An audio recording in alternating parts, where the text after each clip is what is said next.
இன்றைய நற்செய்தி. மனுஷன் பார்க்கிற பிரகாரமாக தேவன் பார்க்க மாட்டார். யாத்ராகமம் 3வது அதிகாரம் 11வது வசனத்துல கர்த்தர் மோசே கிட்ட தம்முடைய திட்டத்தை சொன்னோன்னே மோசே என்ன தெரியுமா சொன்னாங்க? பார்வோன் இடத்துக்கு போகவும் இஸ்ரவேல் புத்திரரை எகிப்திலிருந்து அழைத்து வரவும் நான் எம்மாத்திரம் என்றான். இந்த வேலையை சொல்ல நான்லாம் எம்மாத்திரம், என்னால் முடியாதுங்கிற மாதிரி மோசே சொன்னாங்க. ஆனால் கர்த்தர் என்ன பண்ணாரு? அந்த மோசை கொண்டு தான் பெரிய காரியங்களை செய்தார். இன்னைக்கு நீங்கள் கூட நினைக்கலாம், இந்த வேலைலாம் எனக்கு ஆகாது, இதெல்லாம் எவ்வளோ பெரிய விஷயம், இதுக்கெலாம் அவ்வளோ ஞானம் வேணும், என்னால் முடியாது நீங்கள் நினைக்கலாம்.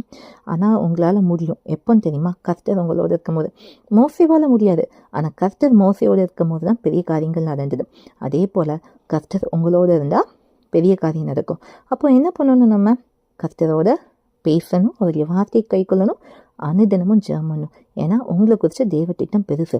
அதனால உங்களை கொண்டு கர்த்தர் பெரிய காரியங்களை செய்வார். கர்த்தர் உங்களோடு இருந்து உங்களை ஆசீர்வதிப்பார். இதுவே நற்செய்தி. உங்களுக்கு மகிழ்ச்சியாகட்டும்.